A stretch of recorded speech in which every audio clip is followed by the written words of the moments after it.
You're live. Hi all. Is the mic working? Is the mic working? People are joining. Someone give me a little heads up in the chat. Is the mic working? It's definitely on. Hello all. Hello everybody. Yes sir. Kurt Zuma. Kurt Zuma. That can't be the Kurt Zuma. Imagine if it was Kurt Zuma. West Ham fan just likes my things. Right, this week, questions. Hang on, I've just got a message that I need to read as a... It's a place, isn't it? Evening. Look at that. Look at the moderator sign there. Yes, lad. Hi, everybody. We are live. Hang on, let me do a little thing. Sorry, these never start very well, do they? K-League, Emma, why don't you make your own fucking YouTube account? We are live. We are live. Does everyone get a notification when we go live? Evening. Right, everyone. Got a few questions. See what the chat pops up as well. There's not that many questions, to be honest. 1, 2, 3, 4, 5, 6 people got over the Diaz goal. Yeah, no, definitely not got. How many was watching the Canelo live? 16, 17, but it ended up with 100 viewers. But I don't know. I only knew you was live from Twitter. To be fair, I don't know how these work. There's an option on it where it says you can broadcast. You can click for it to be a broadcast, so that. And I think I always say no to that because then it says like it is it broadcast? No, not broadcast. Premiere. It says it will have a premiere, but then it says it has a countdown and everything. So maybe I have to click that. And I'm definitely not over the Diaz goal yet because the whole game was just a fucking joke, wasn't it? Like I keep thinking back at the. So even on my little post match. Yes, the main man. Yes, Mike. Mike's always here. Good guy, Mike. I was Tottenham, Mike. Have a good time. But yeah, even in my post finger, I forgot about the Salah free kick on Basuma. Like, what is going on with that? Any lies for UFC 294? Which one's UFC 294? Is that John Jones or is that 295? Which one's 294 now? Snide them Prem referees. Seen LFC statement. Has LFC done a statement? What does it say? Do you know what we're doing on this live chat, guys? Because it's been a mad week.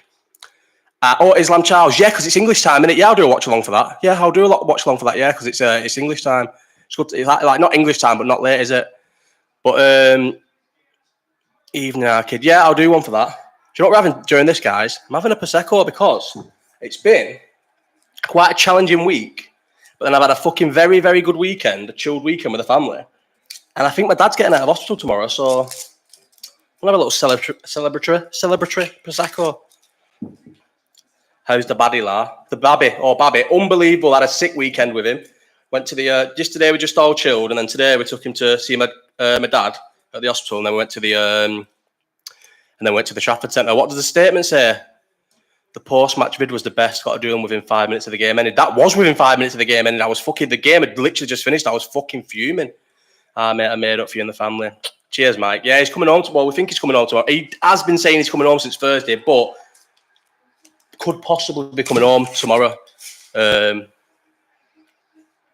So yeah, I can't even get in this. Oof. See, I've been told that I need to tell everyone to like this because there's 54 people in here and only 2 likes. You all need to like it. If you like it, apparently it helps my algorithms. And listen, I'm doing this now for a living. This is going to be me. So everyone fucking like this thing. Basically, they don't accept the human error judgment and they want it escalated and investigated as it undermines the game. Yeah, fucking hell, Liverpool, mate. I'd like something fucking investigated and escalated as well, you cheeky cunts. Give me my fucking season ticket back. How about that? He's itching to get out of there. I'm sure. Yeah, he is. Yeah, he is. Worst bit was he went in on JJ. Like me and him had spoke the day before about how much he was excited to come to JJ's birthday party, and he went in the morning of JJ's birthday party. So yeah, he's definitely itching to get out now. You've got more viewers here than Charlie Pearson's live on Boxing Social. Near enough anyway. He had 60 few when I was on it. Yeah, because Charlie Pearson's a fucking muppet and I'm not. We're doing a podcast soon. We're doing a podcast. We're doing a football podcast. We're doing a rough. We're doing a rough one on the 3rd. So Tuesday we're doing a little rough one. Then every Tuesday it's going to be every Tuesday evening. There's 4 of us. We've got an Arsenal fan, another Liverpool fan, and an Everton fan. So yeah, that goes. Listen, everyone. Cheers, guys. Right. That's nasty. Where's that from? This is something that got left over after. Do you know what I'm thinking? Because we've got 4, but do you reckon we should get more, or do you reckon 4's? I was thinking 4's a good number for the podcast, but I'd happily have more on, because you want to tap into a few fans, don't you? Maybe you're a City fan. No one's asked about City fans. City fans don't like move the needle online. Arsenal fans good. Blues are good, because I feel like so he's a bit. The lad who's doing it is called John. He's a bit younger, so he might not be cult of Everton. He might be like, do you know, like sound Everton. Yeah, you don't want more than 4. Yeah, I think the same. Maybe put people in. Maybe bring other fans in if there's been a massive result on that. But we're gonna record one on Tuesday. So, which is good because we've got a lot of talking points, and then it'll come out. But we don't know. We're going to listen to it and see how it is. But then after that, we haven't decided if we're going to do it. We're definitely doing it every Tuesday night, but we're not decided if it's going to be live or not. But now I've monetized my YouTube, it makes sense to do it live, because people can give us fucking money. Look what I've got to keep my Prosecco cooled. I've got a pan with ice in it. So, you know what I mean? This is what people from Farmouth do. Do 3, 4 and rotate a 5th. That's a good idea. Yeah, we could do I'll tell you what, we'll have the same 4, because they've all locked in, and we've been in a little group talking about it for a while. And then we'll have a guest. I say we have a guest fan every week. Maybe like sometimes just whoever we fancy, and then maybe sometimes like based on who's had a big result. Like, so who had a big result this weekend. So, for example, maybe a Tottenham fan this weekend or something, you can bin off the Ev fan off for a City fan by game 30. Nah, the Everton, I think it'll be, so it's good having 2 Liverpool fans, because then obviously we can Luton would have been good. We can gang up on the others, because obviously I'm a Red, and I think most of the people who follow me and that are Red. Do you know what? I've seen nothing from today. No, I've been in Manchester all day today. I've seen no football, all I've seen is Forest Drew. Why? What's happened today? Has there been something bad happened today? But yeah, I think I will add a 5th in. Let a little 5th come in every week, a different one. Someone's emailed me in a question now. Why would you email it now? What happened with the VAR today? I've got match of the day on in the background, and it's Curtis Jones has just been sent off. Does everyone right? So seriously now, there's a few. So you got a Villa fan here. Is everyone else Liverpool fans? Seriously, because obviously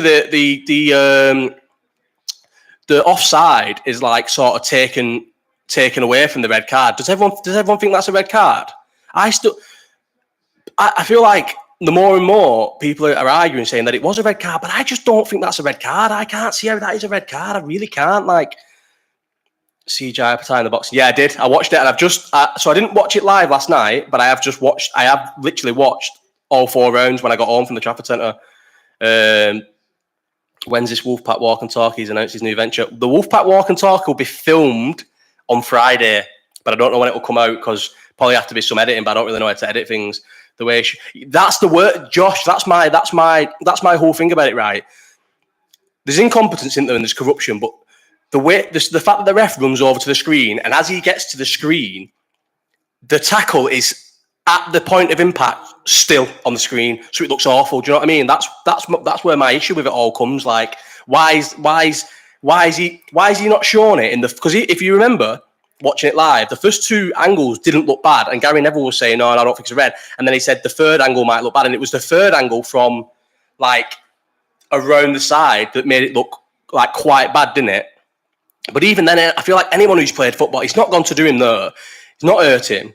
There's proper misleading first impression. Yeah, exactly. As soon as he gets to that screen, he's seeing like, do you know, like the leg bent like that on there, and it's a.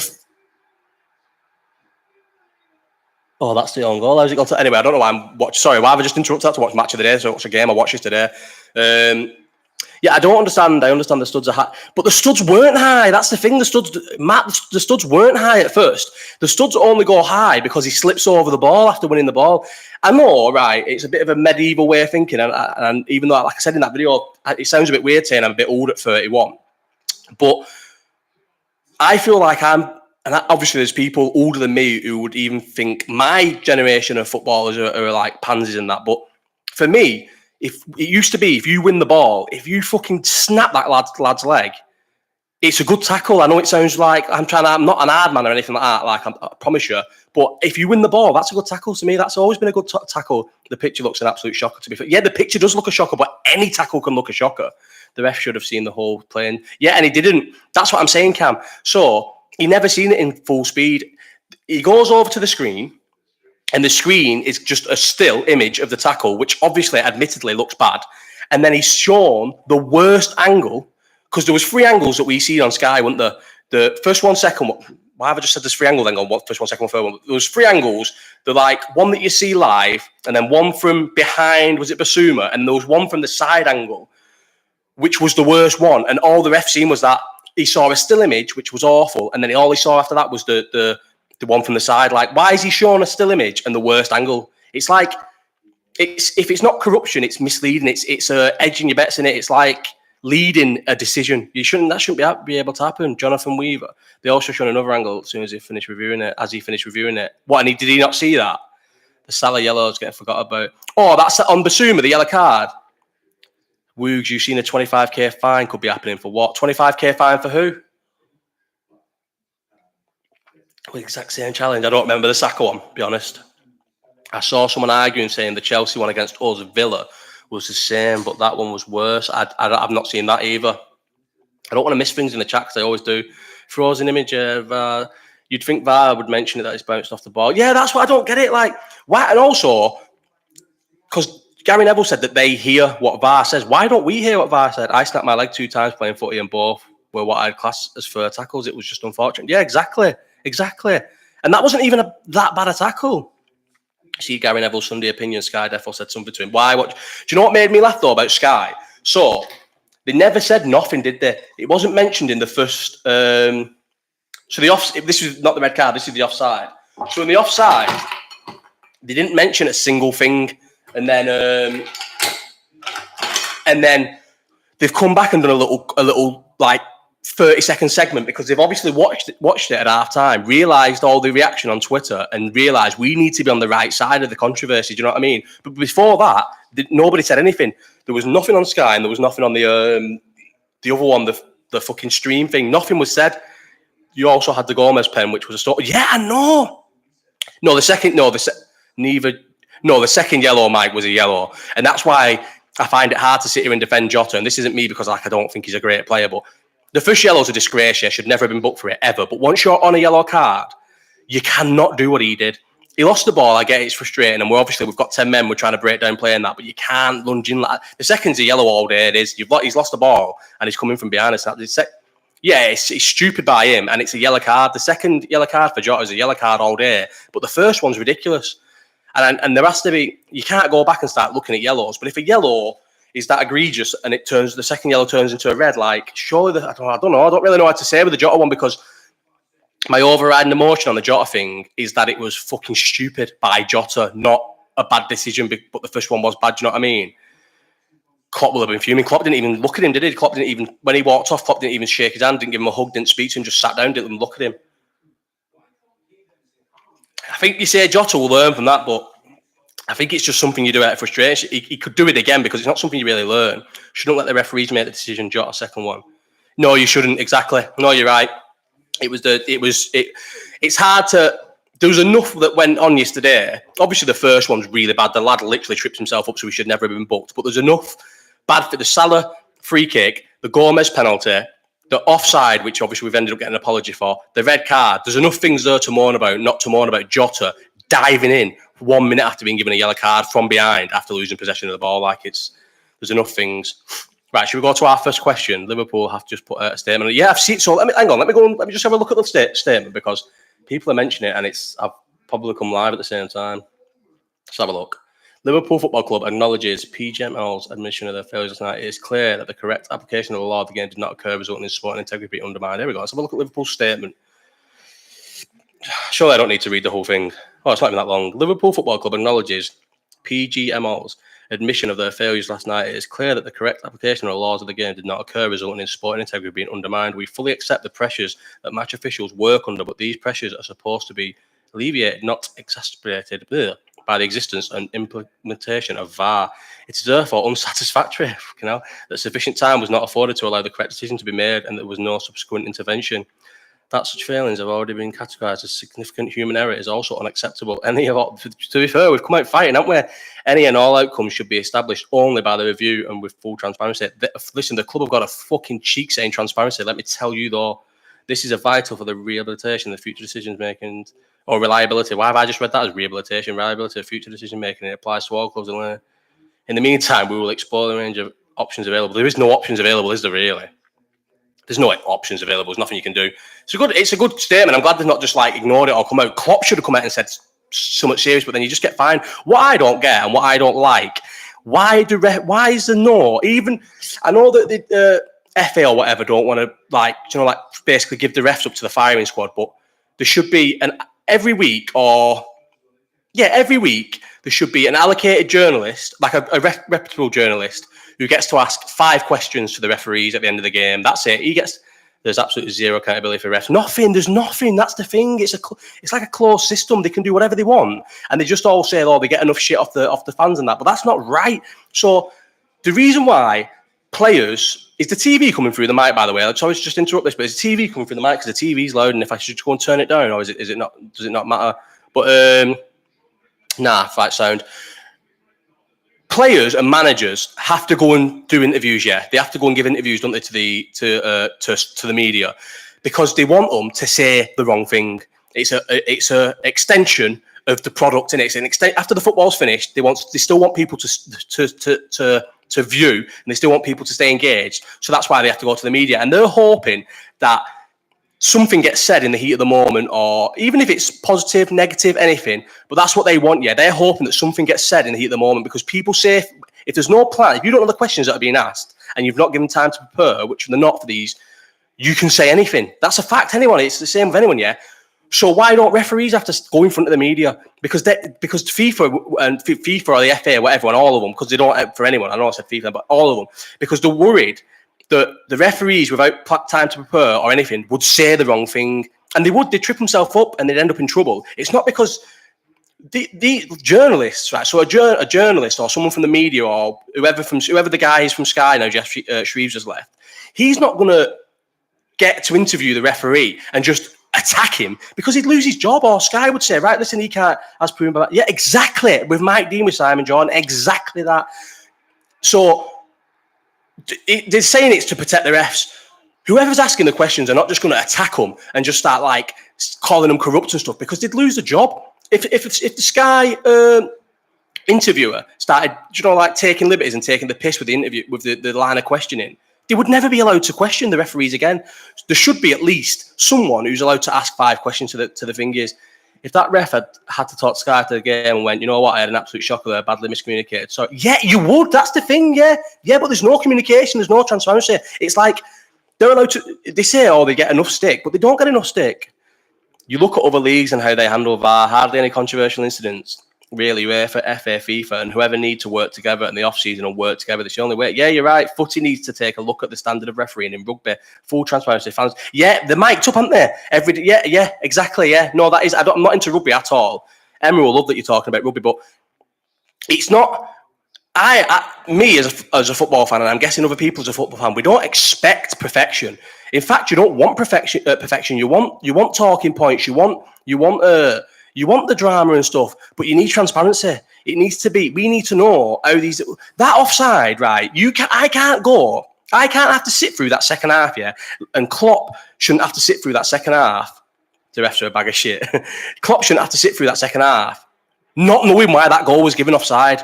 Not knowing why it was never. Remember when everyone used to say stuff about European refs being strict and couldn't get away with anything? It's the exact opposite now. The English refs, they won't let. Yeah, it is. It is.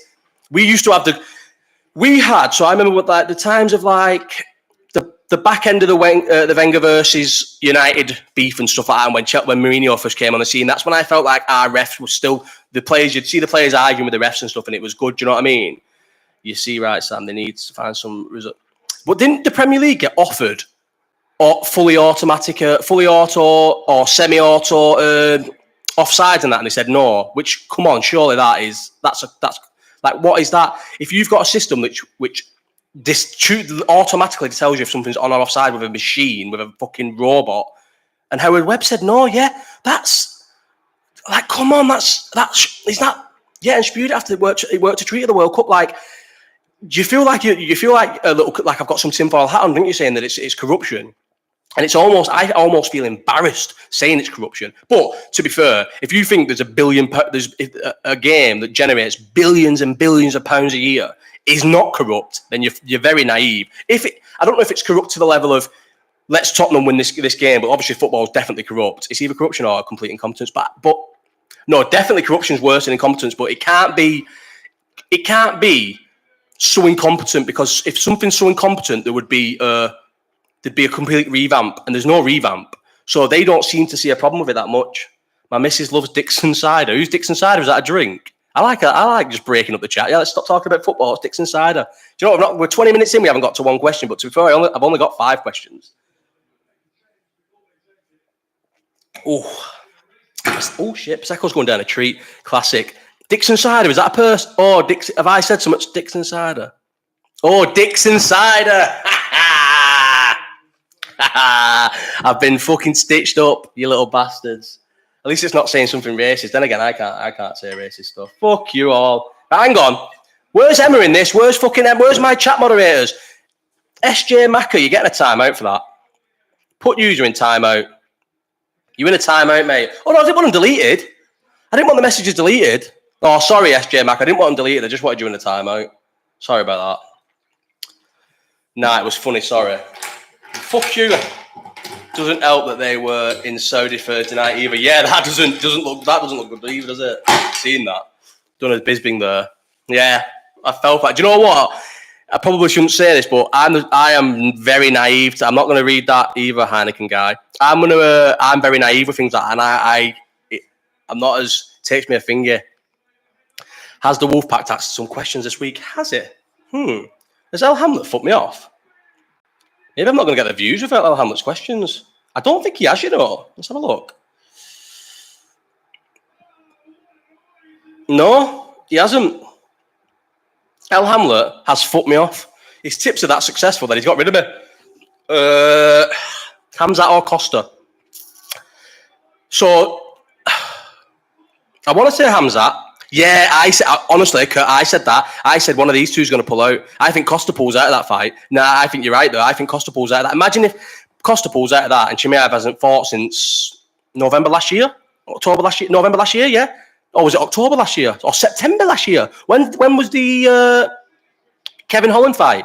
Imagine Costa pulls out of that and he doesn't fight September last year, and he goes...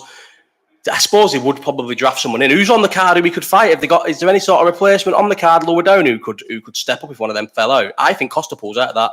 Mad question, but should ex-players be on VAR refs? Yeah, I said that, but there's no incentive because I don't think the money's there for them. But if you look, a lot of these players go skint, don't they? And if you incentivized it by like this, the Premier League generates billions of pounds every year. Pay the refs proper money so we can get proper refs in.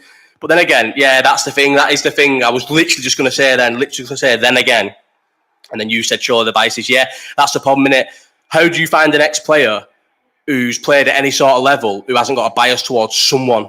We find it harder to be impartial. Yeah, I think you're right. Plus, you'd get referees refereeing the game to their playing style. Do you know what I mean? Imagine Lee Cattermole being a ref, or... imagine Wayne Rooney being a ref. I know obviously these are like bad examples, but you know what I mean? Imagine that, like, how would you find an impartial referee? And they would also, I feel like, referee to the way they played the game. Disclose how much they weighed for doing that also. Like them to disclose how much they got weighed in for doing that also. What do you mean? Supreme being. Doesn't help that they were... Oh, yeah, how much they got for being in Saudi. You'll never find out information like that. Right. 25 minutes in. Dewey Opera, I think Dewey gets hit too much and knocks him out. Yeah, we'll just keep answering questions for the chat for now. We can go to these questions whenever we want. I think Pereira, yeah, because Dewey, plus he's been out for almost a year now. Bad shoulder, as Dana White likes to over-exaggerate. Dana White said it's the worst shoulder injury they've ever seen in the UFC. So I think Pereira, yeah. Pereira's so... technically, so he obviously a good wrestler at light heavyweight could probably beat him because he's obviously not good on the ground in that. But because Yuri's a striker, I think he's wild and he's fun. His style's not going to last either. That's a fact because he takes far too many shots. Even in winning, he takes too many shots. He even takes too many shots on the ground and everything. And Pereira is technically too, like cute, too tight. Like doesn't really give anything up. Like he's too robust. I think. I don't know if I'm trying to explain myself well, but I just think Pereira's too. He's obviously not boring, but like too well-oiled. He's like a German machine. I know he's not German, but you're like a well-oiled German machine. Like he's too much like Art Lee Catamol got to be the most random shit. Do you know what I mean? I just mean a yard dog. I've used him. I think I said him yesterday. Yeah, he did. He did get beat up by Glover, and he pulled it out of the fire though last minute, didn't he? But yeah, no, I think Pereira will win that. Right, the first question I've just remembered is a good debate, and the chat can get involved in this. So. This is Dave. Dave is actually my manager at work. Can you believe my manager at work watches my YouTube content and doesn't sack me? He gets involved. So this is a quick one. It says, "Can you settle the debate?" I mean, me talking about it to me, I'll answer your question, Ollie, after this. Me talking about it probably doesn't settle any debates, but debate that Hazard is a fucking crab and shouldn't be mentioned in the same breath as Salah. Obviously, I did that tweet. I did the tweet before I seen this. I don't know if he's seen this or whatever, but this, like, I've been thinking about this all week because I did that tweet and I had to mute it in the end. I muted the tweet because I genuinely had Chelsea fans. I wasn't bothering my time with them, but obviously the other Liverpool fans were like defending Salah in my mentions. Chelsea fans were genuinely arguing that Hazard is better than Salah. Yeah, no, he's not a crab. Obviously, it's the same as me, and it's Mike, I didn't know that until someone put it in before I muted the tweet, I seen it. Hazard went a full calendar year without scoring a goal. I remember Salah he used to always burn out, didn't he, a little bit, Salah? And he'd go like January to like February and he'd have a little dry run and it was everywhere. He'd go 6-7 games without scoring a goal and Sky would have countdowns on, breaking yellow bars on the bottom of the fucking Sky News. Salah still hasn't scored, it's been 6 games. And Hazard went a fucking full year. And it's not like when you compare... I'm trying to think, what's a comparison with people compare players where they don't play the same position? You could compare Hazard and Salah. They're both supposed to be like, goal-scoring wingers. Hazard was very few. Can a Chelsea fan tell me, or can anyone in the chat here, right, off the top of your head, because I know people in this chat can definitely do this with Salah. Can anyone in this chat tell me off the top of their head 10 standout games Hazard has ever in his career? 10 standout games. Very different players, but there's no doubt Hazard carried that Chelsea team. Salah consistency is another level, and his injury record puts him above Kevin De Bruyne's best player in the league. Yeah. Hazard probably did carry the Chelsea team, yeah. And I will say one thing about his goals, like taking the bias out of it. Hazard played for a lot, sometimes for more negative managers. I think he had years under Mourinho. He had a couple of years under Conte. Who else would he have had who's negative? He played a year under maybe like over the 2 seasons, a full season over Di Matteo, who was like very negative. Yeah, that's what I think. I was looking at his thing the other day. I think he had where you could say he was in the top bracket of players, one standout season in his life. Sarri wasn't negative, was it? Wasn't Sarri ball quite progressive? Am I getting that wrong?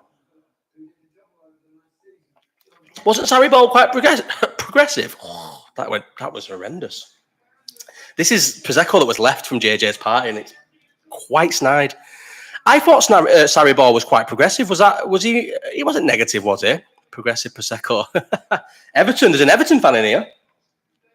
He was very good under Sarri, but Sarri was smoking about 90 bits a day. That was mad how Sarri used to just smoke cigs on the training ground, like didn't give a fuck.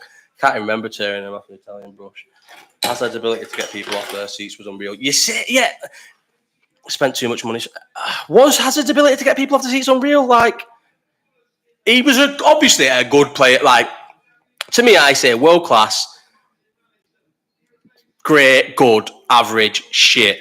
He was definitely not world class. He's not in that top bracket. So he's not your Suarez's, your Messi, your Ronaldo's, your maybe they're like better than world class. Yeah, but say better than world class. And he's definitely not the same. He's not even the one below. He's not the Neymar. He's not Salah. He's not. I don't know. Who else would you put in? Who would you put in the bracket below Ronaldo, Messi, and them? You're talking your Salah. I wouldn't even say Hazard was better than Mane. Seriously. Yeah, the game against Spurs to give Leicester the title. There's one. Was he ever top 10 in the world? No. Same as Ibrahimovic. There's nothing wrong with not being top 10 in the world. Imagine being the 15th best player in the world. Fuck me, amazing. What an amazing career you had. And he had a great, Mbappe, Bale, he had a great career, an unbelievable career. I would put Suarez above Salah. I would put Suarez with Messi and Ronaldo. Oh, Ibrahimovic, do not get me started on Ibrahimovic, mate. Do not. Ibrahimovic is the biggest flat track bully that has ever played in football, ever. I feel like Hazard will always cause divided opinions. I reckon if he was at City or Liverpool, it'd be a different story. I don't think so, mate, because Chelsea were a very good side when he played. Well, were on and off a very good side when he played from. Salah, Bale, Robin, he's not in that league.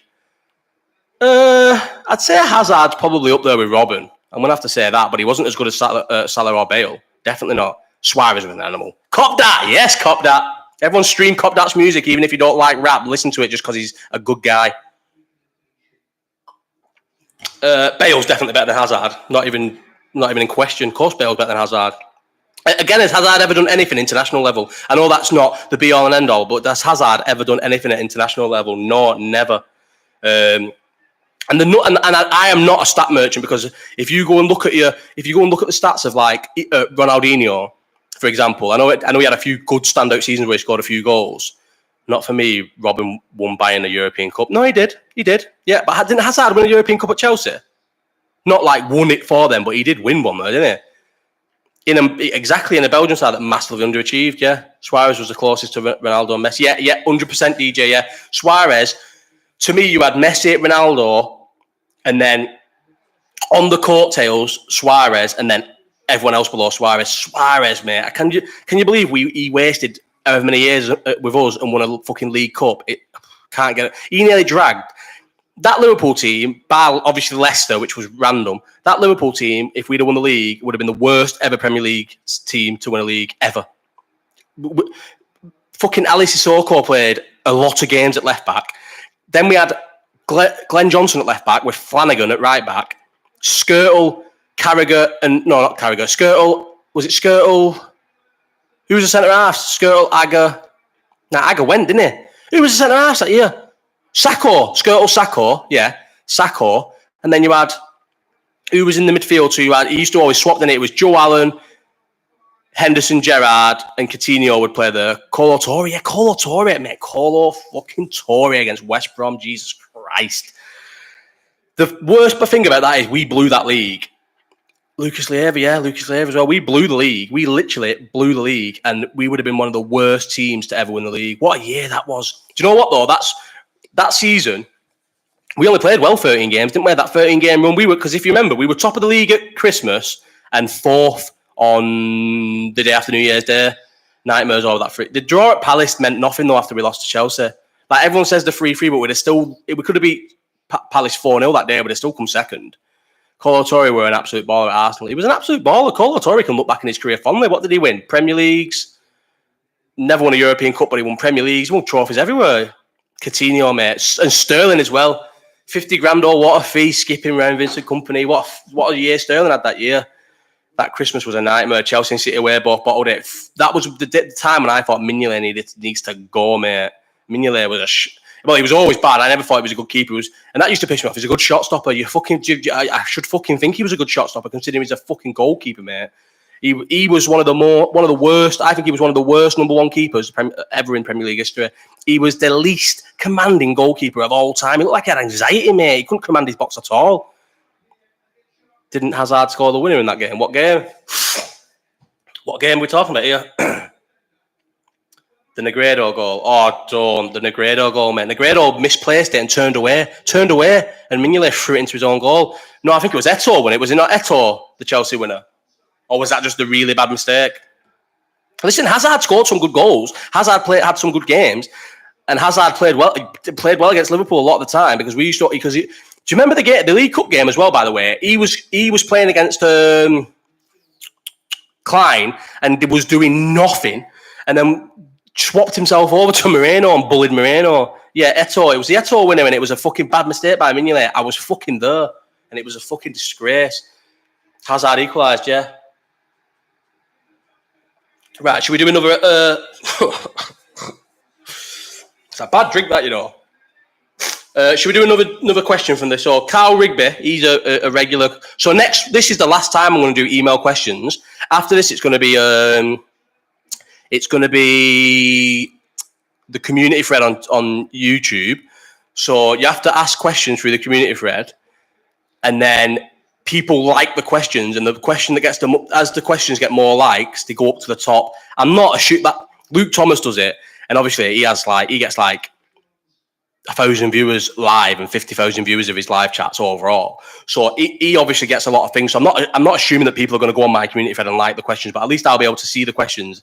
And what I want to be able to do eventually, I know I'm a month in now and I still haven't done. I said, I'll get better at editing. I'll get better at. I've done nothing. I still don't know how to do anything. The other day I started a video, and the boxing video, and Meg came home earlier than she should have done. So it interrupted the video because I had to go and unlock the door, and I didn't even know how to edit the two halves together. That's how bad I am at all this. But I'm still already. I got told not to expect to monetize YouTube for 6 to 12 months, and I did it in 4 weeks. Do you know what I mean? I'm going to be rich. I need to get on these Misfits cards. I'm going to punch someone's head in on these Misfits cards, and I will get on the Misfits card as well. Diaz, just because VAR had a second look. What decision was worse, the Diaz goal or Sterling versus... Oh, Diaz, mate.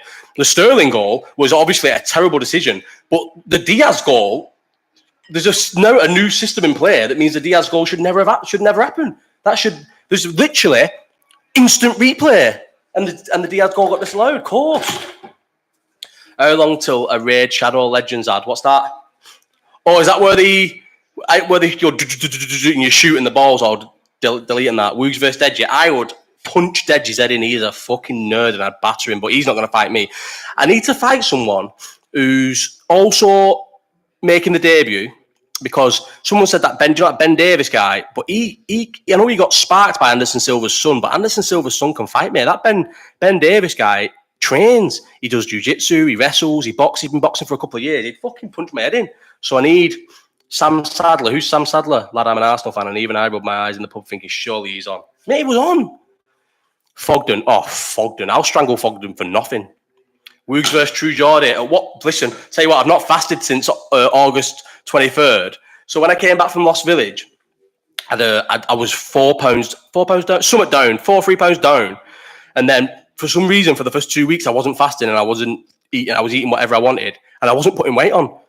I put 5 pounds on, but I was still staying below 15 stone. I was 14.11. I haven't weighed myself for 2 weeks, but my medium tops are very tight now. So the weight's going back on. So I could probably meet True Geordie at this weight. Please, Leather Fogden, I'd pay. Fogden would have me a move around on a Misfits card. I'd fight him. Can you explain the times you fast? Should I do that? Because I said I was going to do a video on it and I just haven't done one. Right, so I do 36-hour fast, and I lost over 3 stone. Paul, how do you pronounce his last name? Someone write out how you pronounce it. Is it Machin or Machin? I'd fight him. I'd fight Paddy Murphy. I'd fight Paul. I'd fight Paul Machin, Bald Craig and Paddy Murphy on the same night. If Misfits want to put that together, I'll fight all 3 of them on the same night, one after the other. I'll fight 3-4 rounders in the same night. Adam Rowe. Adam Rowe is smashing it, right? Because everyone thinks I'm jealous of Adam Rowe, and I am. I probably am jealous of Adam Rowe because although he's a comedian, and the thought of me getting on fucking a stage and telling jokes in front of 4,000 people is nothing. I'm jealous about that because I couldn't even think about that. But Adam Rowe, I'd punch his head in. Surely none of you think Adam Rowe can win me a fight. I'd batter him. I'd batter Adam Rowe. I can batter Adam Rowe. Machin. I'd beat him as well in a fight. Who's that Sadio Mane kid? Fight him. Still Ryan. So that's Still Ryan. It's hard to criticise him because he does a lot of nice stuff in it, but I do not find him funny at all, Does anyone find him funny? Still Ryan.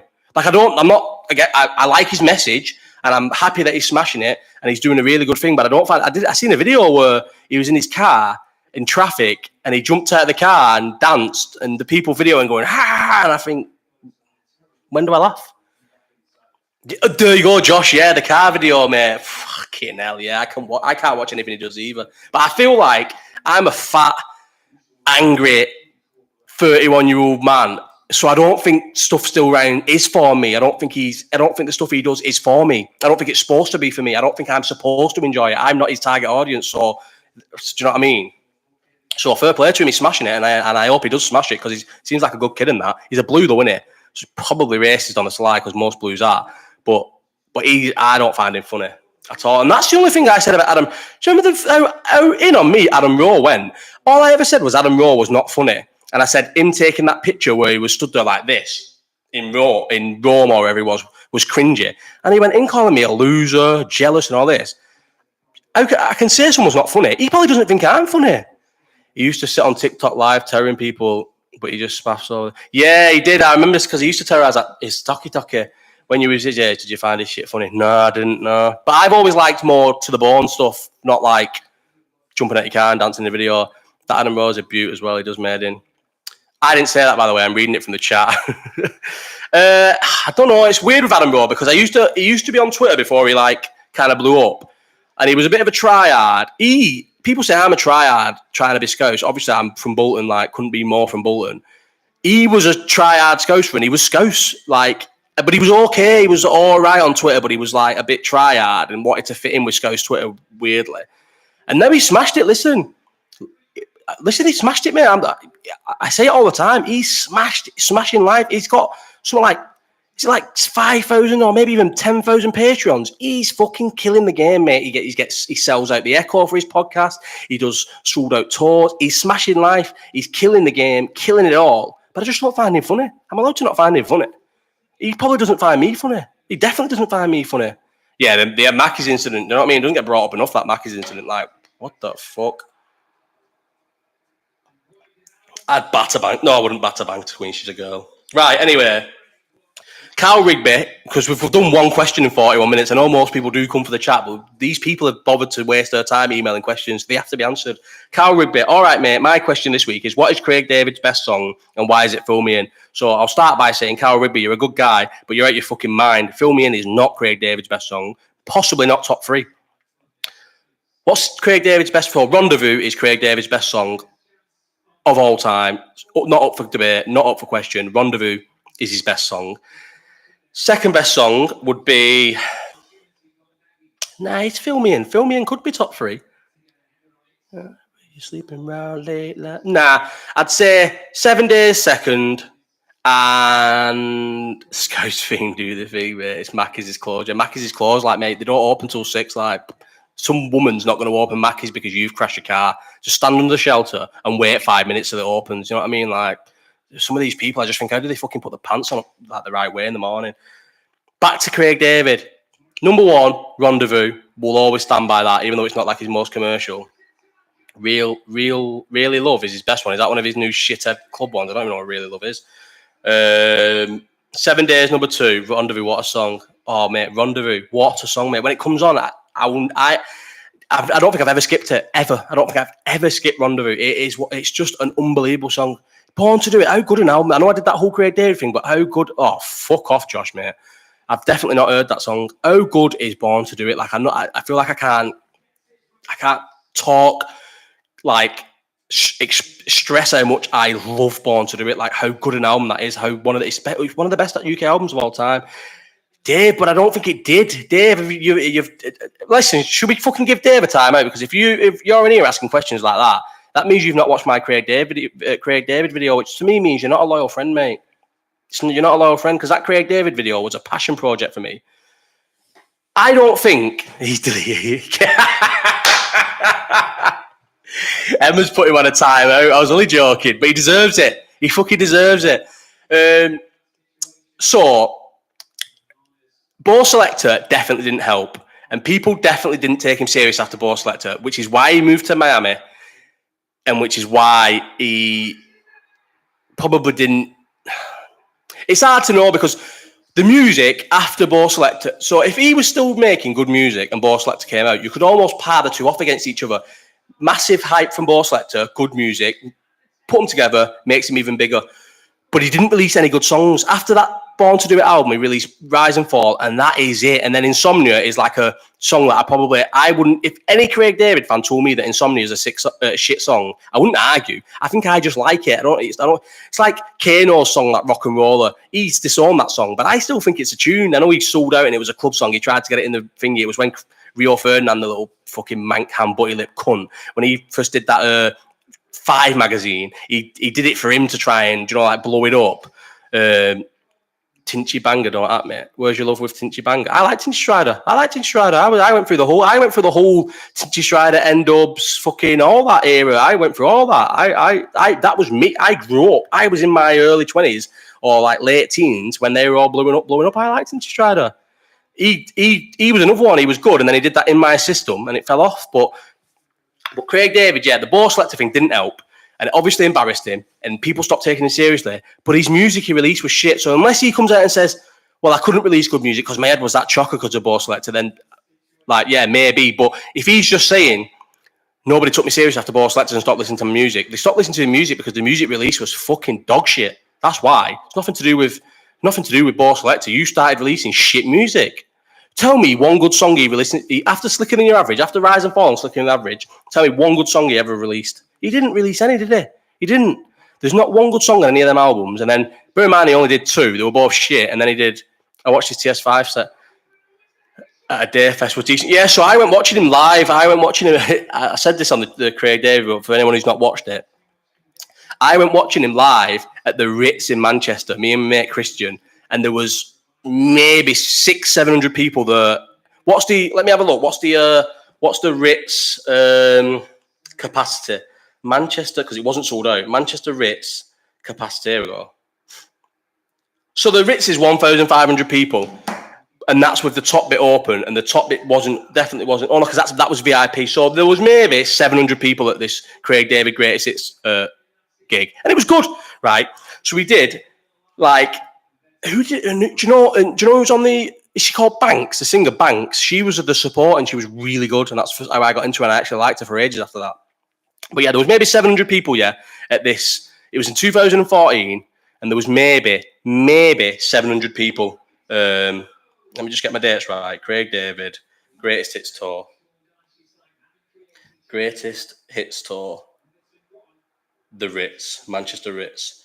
And there could have been maybe 700 people there, yeah. And 2013. So it was 2013, yeah, and there might have been 600-700 people there, and I had always followed him on Instagram. That's how I got found about his tour. I will answer that in a minute, Heineken. And he said, and I knew he was doing these. So he used to do these. Kept commenting, then forgetting I'd been put in jail. I didn't put you in jail. So I knew on Instagram he'd always go live and do these TS5s, and honestly, they'd get less viewers than I've got now, yeah. But he did them. So about 20 minutes before the end of his set, he said, like, I've been doing these TS5 sets and I would love to be able to play a little TS5 for you. Is that all right? And he did half an hour of this TS5, and I promise you 200 people got off. 200 people left, I promise you, right? Maybe more. But I liked the songs he was doing because he was putting Bieber in there, Monster Boy, loads of old garage songs and that. I enjoyed the TS5 set, yeah. And then, and because he'd left a lot of his bigger songs, maybe 7 Days, Walking Away, do you know what I mean? He'd left them songs, so people stayed for TS5. Now, at this time, TS5 was just something he did in his it was with a white DJ booth in his all-white apartment in Miami, yeah? And it was that's all it was. And then, so that's 700 people, maybe 500 were left for the show. That's 2013. 3 years later, he sold out back-to-back dates at the Manchester Arena. I saw him on some mad Radio City thing with Dua Lipa about 8 years ago, and he was boss, to be fair. He throws a good party because he's not just like a DJ. He sings, doesn't he? He sings the parts as well. He does throw a good party, and I wouldn't go and watch him live. Like I've always said, now I'm 31, I wouldn't. But when I used to go to Ibiza, and I will still go to Ibiza. I'm not saying I'm too old for Ibiza, but I used to like to stay at Ibiza Rocks because it was always rowdy. You always knew there was going to be people at the hotel. It was always going to be booming. The pool was always going to be good. The drinks were good. Like it was quite cheap at the bar and that. Like I wouldn't always stay at Ibiza Rocks. I'd go to Ibiza multiple times, but I would like to stay at Ibiza Rocks once a summer, yeah. But I would never go to his pool party. There's twice I've been to Ibiza Rocks where he's at a pool party, and obviously you get free tickets if you stay in there, and I would fuck off and do something else because I'm not watching Craig David in Ibiza. I'm not. So I'm not into his new thing because them dance tunes are shit. And I don't hold it against him selling out. Imagine being Craig David and you was a massive in the year 2000, and now no one gives a shit about you. Now you're doing gigs at the Manchester Ritz and 500 people are watching you perform at the end. Listen, I would love 500 people to come and watch me perform, but imagine being him and 500 people are coming watching him perform. It must be fucking soul destroying watching yourself fall off like that. So I don't blame him. Of course you'd want to come back and get the limelight and the money. He'll have probably made 10 million, maybe not 10 million, maybe 5 million in the last 6-7 years from constant touring, festivals, residencies in Ibiza. I honestly don't blame him for selling out and making these club songs, but you can't expect your old school fans to like them because they're dog shit. Every single one of them is dog shit. Not one of his club songs are on my big playlist. They're not, and my playlist is how much is my big playlist? And I promise you, not one of them was on it. Nah, I think he knows he's making shit songs because back in the day, he used to post videos on Instagram in the gym, listening to fucking R&B and say R&B only. He probably doesn't even listen to his own music. There's no way Craig David likes any of the music off his last 3 albums. He doesn't. The shit. Yeah, of course. He's making money in it, and it's nice to perform in front of people. It must be nice to perform in front of people. It must be nice to have people singing back your songs. It must be nice to go to Ibiza every week and make 20 grand just for going to. Imagine you're getting flown out to Ibiza first class or private jet. You're staying in a sick hotel. You're performing in front of a sold out crowd. You've got people singing your songs back to you, and you're getting paid for it. Who wouldn't blame me? I'd sell out. I'd sell this out if I got offered now 50 grand, not 50 grand a year. Maybe I got offered 100 grand a year to be propaganda for Everton. I'd sell out. I'd put a fucking Everton hat on, and this page would become an Everton propaganda page, and I'd sit here praising Dominic Calvert-Lewin every day of the week. I'd do an Everton podcast. So I don't blame him for selling out. I would sell out. I'd sell out tomorrow for the right money. But you can't expect me to like the music because the music's dog shit. I'd sell me on episode. Yeah, exactly. So I've got 1,558 songs, 99 hours and 29 minutes on my playlist, my shuffle playlist. Look at that, what I've been listening to. If you're not the one. Yeah. And he's not on it. But also, hang on, I'm going to do thoughts on Danis and Logan Paul, but I said I would. Heineken, best live gig you've ever been to. I saw, before we blew up, and he's my favourite rapper of all time, and there's a question about this because I put the question down.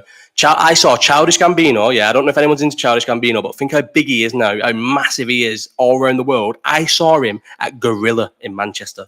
Me, Boov, Jack and Chris saw him at Gorilla in Manchester. So you're talking... Again, let me Google Gorilla. Knew you was going to say Gambino. Mate, honestly. Gorilla, Manchester capacity.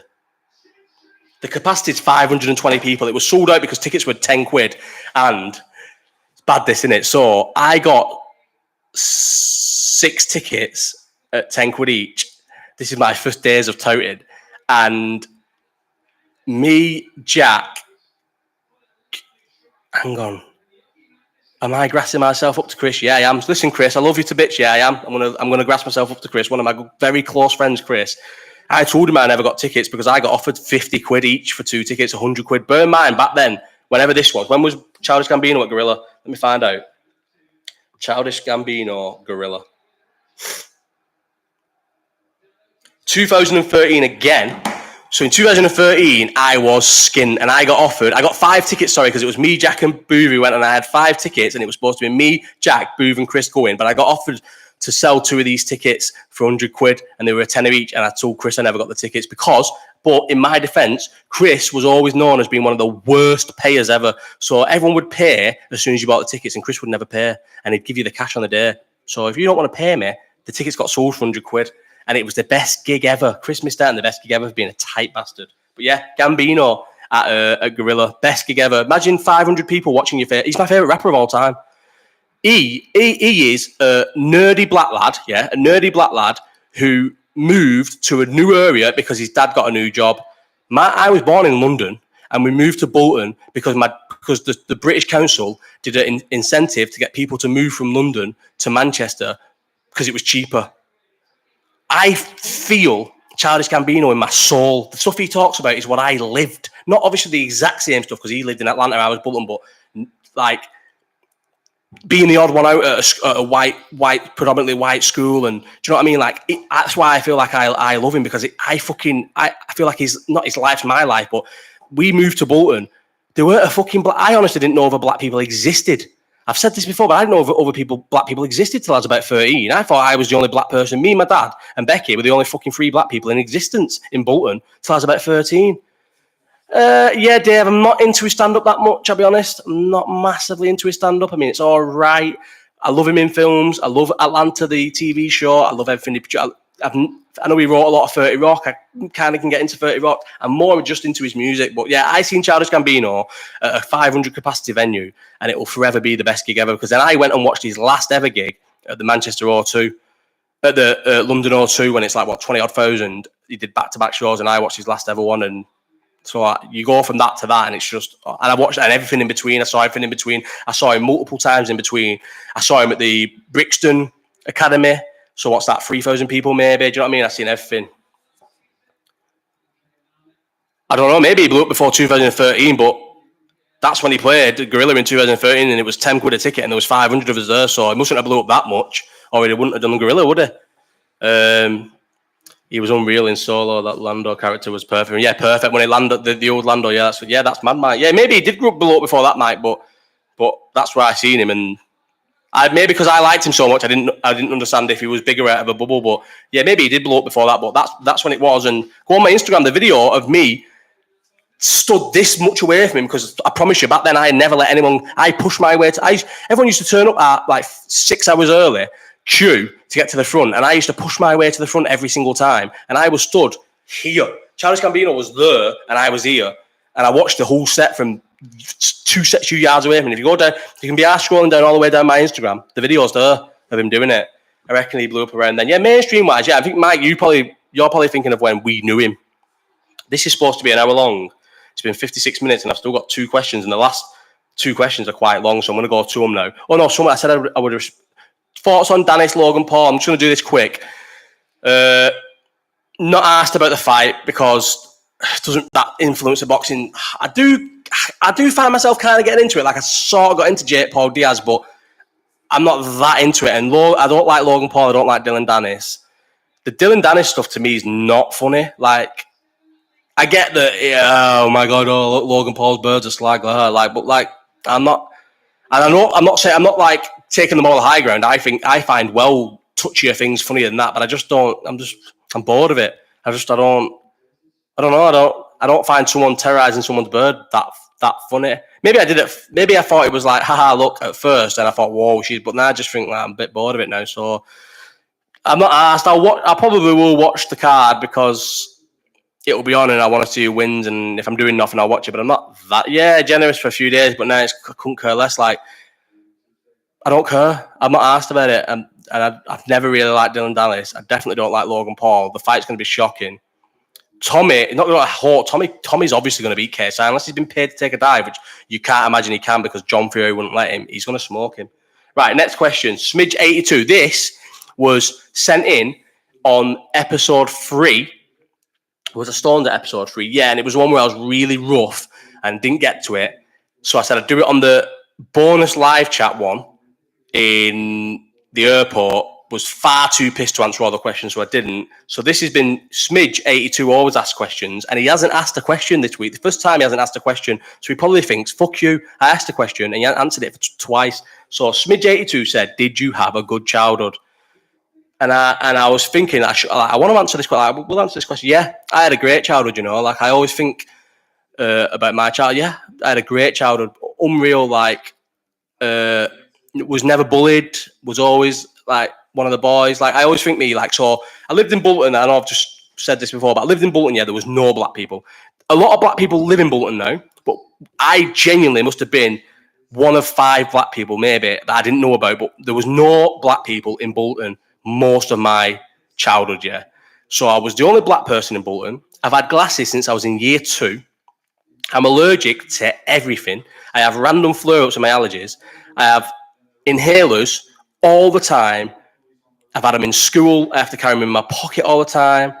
I should have, and I was a chubby kid, Well, I was a skinny kid till secondary, then I was fat through secondary. I realistically should have been bullied every day of my life. Being the horrible kid I was and being like one of the lads, would have bullied me, I think. But because I was kind of that funny and that kind of witty and suppose, like quite intelligent. I got away with being, and I'm nerdy. I'm definitely like nerdy on the sly and that. Not even on the sly, maybe out in your face nerdy. But I never got bullied or anything like that. When you'd think I would, I had a great childhood. Like we never really had much money wise. Family that it's only been later where like I've sort of like been able to enjoy things. Like we never had money. Was literally in the hospital talking to my mum about this now. So my mum's mum and dad lived in Spain from before I was born. So every year we would either go to Spain for a holiday because it was just flights, or so we moved to London. So I was born in Farnborough Hospital, and my sister, maybe that's too much information, and my sister was born. We was all born in London. So when my sister's 4 years older than me. So when I was born, 2 weeks old, we moved to Bolton from London. Didn't know a single person in Bolton. Obviously, there was no family, no friends or anything. Got to shoot lad in a bit. See you later, brother. So yeah, moved to Bolton, and we didn't. Mum had no friends, dad had no friends, completely isolated. Only my dad had a job and that. Do you know what I mean? And we had my sister, apparently I was only 2 weeks old, so I went up. But my sister apparently used to cry because she missed her grandparents. So this woman called Gran Smith, I love her to the day I die. Honestly, she's still alive now. She's a bit older now. There was a time where these kids were terrorising her as well, and I fucking sorted that out because she's one of the nicest women ever. She told my sister, "I'll be your gran. I'll be your Bolton granny." So she was our Gran Smith, and she had a caravan in Rill, towing in Rill. Anyone ever go to towing? No, you don't have a good child, mate. Honestly, we were skinned, bro. So we were badly skinned. So we'd go and stay in my Gran Smith's caravan for free. And we'd go to Spain. So that was our summer holidays. Usually a week in Spain, and if we could afford it, a week in Rill. And that was it every year till I was I think we went to Tunisia when I was 15. And it was like, whoa, we're in a new place now. No, I'd never had any money, but I was always out. Never the fat fur at Rill, Nightly's fur at Rill. What a gaff, mate. One of the best. But yeah, I had a great childhood. Was always out. Discovered Xbox at like 16, started playing my Xbox. I was like, used to drink. I was one like, everyone's probably the same child as everyone else. I used to lie to my mum and dad and drink on the streets from 15, drinking Frosty Jacks and that. My sister was always 4 years older than me. So when I was 15, she was 19. So she would go in the shop for me, or one of her mates would go in the shop for me and get my beer. Yeah, Are you checking in from Rill? Harry, do you live in Rill? I went to Towing every year for about a decade, every summer. And I used to love, do you know what? How mad's this? I used to love going to Rill more than going to Spain, because I was allowed to take a friend to the caravan. So my mum would let me take a mate with me, and I used to love it that we'd go away for a week and I'd take a mate. I fucking loved my holidays to Rill. But yeah, sorry, Smidge82. I know you are on Twitter and that's your Twitter name. It took me 3 live chats to answer this question. But yeah, I had a fucking sick childhood. Was always out playing football. I remember once, the only time my dad's ever seriously put a bit of a beating on me was I got a Liverpool top for my birthday, Sander Westerveld Liverpool, because I wanted to be a goalkeeper when I was younger. I never played goalkeeper. I used to want to be a goalkeeper. I used to like goalkeepers, probably because I was a bit of a mad bastard. So I had a Sander Westerveld green Liverpool goalkeeper's top, and got it for my birthday. Went out the first day. Went to Dixon Green Bowling Green, and they put a new fence with spikes on the top. But there was a bit you could crawl under where the grass was like undergrown and you could get under it, and they put vandal grease under the bottom of the fuck. Remember vandal grease? Anyone at my age remember vandal grease? And they put fucking vandal grease. You definitely get on the other bus. No, I don't, mate. And they put vandal grease on the bottom of the fence, and I climbed under it and got vandal grease all down the back of my new Liverpool Sander Westerveld top, and got Robert Smith, he remembers vandal grease, and I got fucking battered by my dad. But yeah, I was always up to always bit of a mischievous child, never like malicious or naughty or anything. Obviously overly chatty all the time. I've got some old City shirt with vandal grease on. Yeah, bro, it's bad, isn't it? Vandal grease was the fucking worst, wasn't it? And you used to shit yourself when you got it on your clothes, and when your mum and dad were going to know you'd been fucking about. Yeah, I did. Yeah, he did. He fucking... Where's fucking Emma when I'm getting terrorised by Dublin 88? Do you know what I mean? And do you know what's the best thing? Dublin 88, actually. No, leave him in. You have to subscribe to comment, so thank you for the subscription, you little bum. No, don't delete his messages. Oh, gone now. Anyway, but yeah, I had a fucking great childhood. And then, because we've gone over an hour now, we're an hour and 4 minutes, I'm going to just do the last quick question, and then that's it. I've fucking really enjoyed this chat. How much Prosecco have I got left? Oh, I've only had not even a full bottle. So this is off Lee Morris, and it's not the Lee Morris as we've discovered. It's fucking someone moonlighting as him or someone else. Too fucking late. You can't make a decision. So he says, favorite UK male singer, favorite UK female singer, favorite American male singer, American female singer, UK rapper, American rapper. So I'm just going to throw these off quickly. So favorite UK male singer, should we just go Craig David? No, George Michael. George Michael. Favorite UK male singer, George Michael. Favorite UK female singer. Favorite UK female singer would be... I want you to all yours as well. As I'm answering them, answer yours. Favorite UK male singer is George Michael by far. Favorite UK female singer, Ellie Goulding. I'm going to go Ellie Goulding. Favorite American male singer, Chris Brown. Chris Brown. Favorite American female singer, Tina Turner. Tina Turner. Yeah, I'll go Tina Turner. Favorite UK rapper, Fredo. Favorite American rapper, Childish Gambino. That is an hour and 5 minutes. MJ, yeah, I was thinking MJ, and I do love MJ. But should we all love MJ really? Like, I do separate the music from the person, and then again, Chris Brown fucking battered Rihanna to a fucking inch of her life, didn't he? So I'd say Chris. I listen to more Chris. Yeah, he is a nonce. I listen to more Chris Brown than I do MJ, so I'm just going to say Chris Brown. But yeah, Chris Brown. Right, it's been an hour and 5 minutes. This has been a great live chat again. Enjoyed this one, yeah, I really did. And I'm not stoned this time either. MJ or R. Kelly, fuck me, mate. Gaz, did you just like anyone who fucking terrorizes women and kids? I'm going to leave it at that anyway. This has been a great live chat. Thanks, Emma, for moderating the chat. Because where's Connor? Where's my new fucking moderator, Connor? Not showed up, has he? So next week, I'm going to do a video about my new love for NFL. Kind of. It's just I've been watching a lot of reality TV on NFL. And NFL and the MSL format, the MLS format that I've seen. And I'm going to do my weekly combat. It's funny that with them weekly combat videos get the worst views, the worst downloads. Nobody likes boxing and MMA, but I still do them because I enjoy talking about them. And I'm going to do, I don't know, in a live chat next week. But I really need a week because I've been drinking Prosecco. Cheers to everyone who's been in here. It's been good. See you later. Bye.